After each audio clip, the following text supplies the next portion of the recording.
Sue needs a little introduction to us. She is the coordinator of KICA and previously a teacher of the deaf and coordinator of the first pediatric CI program in the UK. Over to you, Sue. Thank you, Ruth, and thank you for all our speakers for tonight. Not sure where my picture isn't coming up. Have you got my video? No? Yes, we see it, Sue. Yeah, okay, fine. It's only me that doesn't see it. Thank you, everybody. KICA is a very diverse organization or network that's grown so quickly, and it's really great to have those inputs from everybody. When we see the diversity of provision of cochlear implants, but it's included in high-income countries, but with some shared priorities. Even in high-income countries, the provision of cochlear implants isn't satisfactory yet. For example, Daria spoke so movingly about her situation and has bilateral implants in Slovenia, which aren't available in the UK. And the priorities, wherever you are, whether we're working with children or adults, or whether we're working in high-income or low-income countries, the priorities seem to me to be similar. Increased awareness and equity of access, joined up quality services, the provision of bilaterals, and in the long-term services, needing to think there's been the stress throughout this meeting about the need for lifelong support. In fact, I'm strongly of the belief that it's unethical to implant without thinking about the lifelong services that are needed. As Daria so well mentioned, with rehabilitation and programming, personal support and information, managing the technology, including upgrades. And of course, Neelam reminded us that children will often need 2, 3, 4 operations in their lifetime. And this actually means a commitment to funding for implantation and lifelong services. Too often planning for cochlear implants only looks at the cost of implantation with the device and the process, but doesn't look at the lifelong services that are going to be needed. If you have a look at the British Cochlear Implant Group website, you see really good examples of increasing numbers to be maintained as you move on with cochlear implant services, maintained and financed. Have a look and see at their excellent collection of data, which is so helpful for planning. Thanks, Kaz. Well, who makes the finance decisions in your country or your region? We've had some great examples of people who really do know who they are and can get to them. Advocacy and user groups are really good at doing this. And there are many examples online here of people who do know how to get to them, accessing governments and politicians, using the spend to save documents in Sweden, Italy, Spain, Belgium, Germany. And we know about the approaches to governments in the USA and Australia. We heard from Eddie Makaya and his group how he, with his march on Kampala, got the Ugandan government to waive taxes on hearing technologies.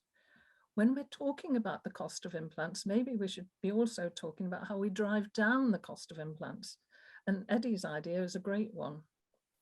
Now, the challenges, wherever you are, about cochlear implants, even in high-income countries, to summarize what's been said, I think, there's still little understanding of the impact of deafness and hearing loss and the impact of a cochlear implant. We've heard movingly about that tonight or this morning, wherever you are. The challenges of funding, and there's going to be even more challenges after the pandemic, if after ever comes. And there are other priorities for funding in many countries, as we heard from South Africa and India.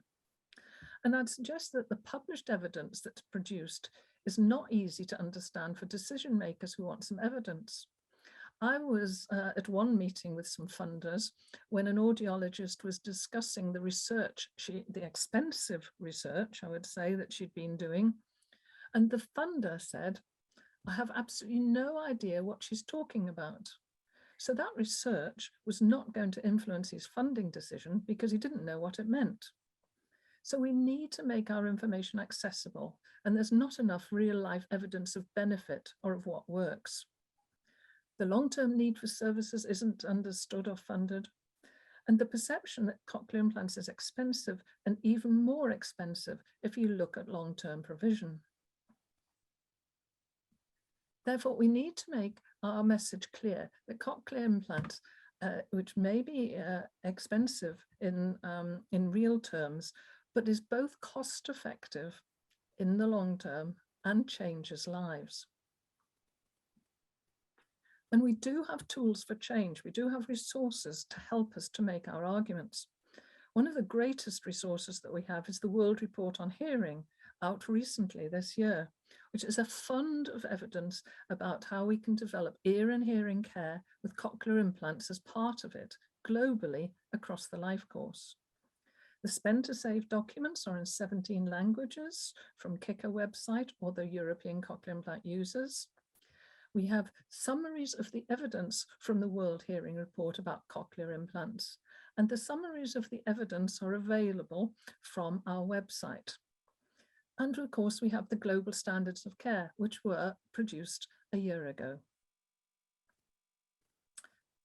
Another way in which we can get our message across and share our message, because as our advocacy expert said last time, we need our messages to be joint, we need to persevere, but they need to be joint, they need to be clear, and we don't need mixed messages. Politicians love mixed messages. It's an excuse not to do something. So we need to share your stories on our website. Go on the website, have a look. Current issues, there's Robert Mandara in Current Issues, talking about the need for lifelong support and services. And a new innovation at KICA, because our KICA live events are so diverse and have so much to say and doesn't give people a lot of chance to converse, Anita Grover had the great idea that we start KICA conversations, and she's doing the first on the 20th of October, 20 people only. The first topic, the impact of the pandemic on cochlear implant services. Sign up. And tonight, I've been writing down some more topics that we can have for ongoing conversations where only 20 people meet. Last slide, please. So, and a new resource is coming with the key messages from KICA for you to use in your media work and press releases for our common goal. And if you don't know what the common goal of KICA is, go and have a look on the website because it's on the homepage. Telling that we're hearing loss, we know that we can help to manage hearing loss with the technologies we have today, including cochlear implants. And we know we have the evidence. We know that cochlear implants need to be integrated into plans for ear and hearing care across the life course. And this resource will be coming soon for you, for your media work. So thanks everybody for all you do.